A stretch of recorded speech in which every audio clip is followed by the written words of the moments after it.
an unpopular opinion of the Creator Classic. It is currently 2:07 p.m. Pacific Standard Time, which means the Creator Classic started 50 minutes ago, which means it's still on my TV in my living room right now.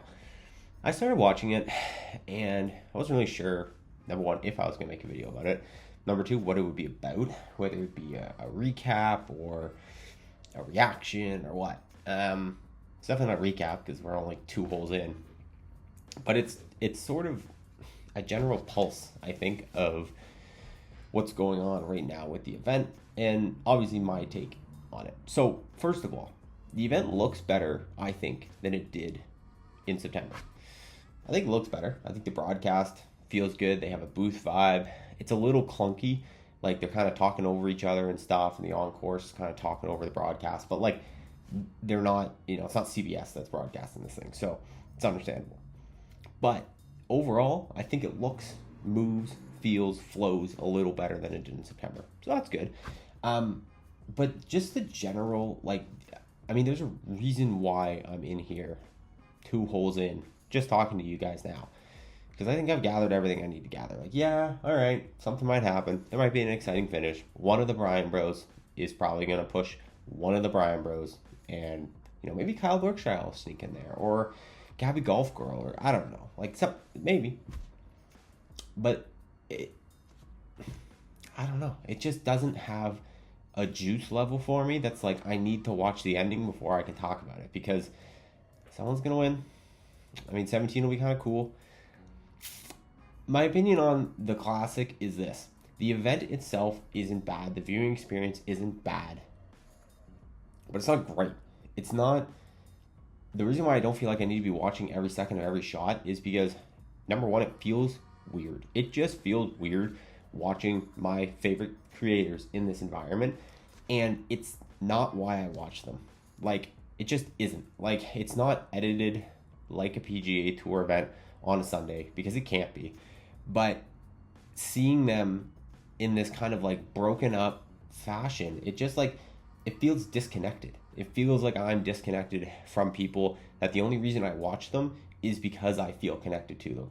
I don't watch Grant, as good of a smooth golfer he is, for his golfing abilities. That adds to his whole thing, his aura, if you will.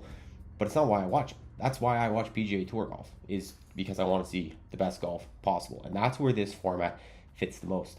This format, when it's not, and this was our sort of criticism on the first one that they didn't do a great job of correcting so far on this one, is yeah, some of the players are mic'd up sort of, but it's not the camera in their face 24/7, going back and forth with maybe their own videographers to have a bit of rapport to pull out that personality that we're used to seeing in them. It is this more professionally produced PGA Tour style broadcast.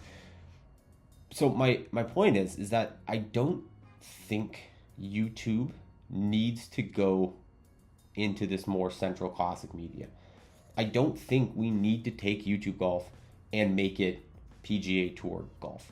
I just don't think we do. I don't think it's necessary. I don't think these types of events have to exist. I think there was a lot of hype from me, for sure, before they existed about how cool they could be.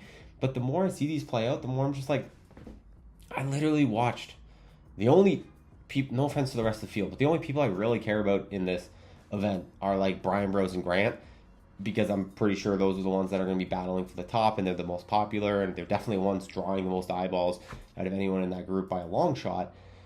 So okay, I want to watch them, but I literally just had access to them playing 36 holes at TPC Sawgrass 2 days ago. 3.5 hours of content was uploaded between their two channels of them playing this course.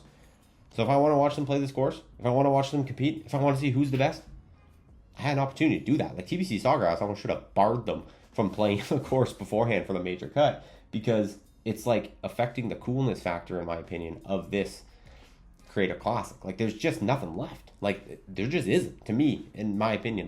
They're definitely more nervous in this than they were live, so that adds a little bit, but it's Wesley and George Bryan. They both played on the PGA Tour. These guys know how to handle nerves. Grant, maybe, but even Grant, I don't know, biggest creator in YouTube golf right now.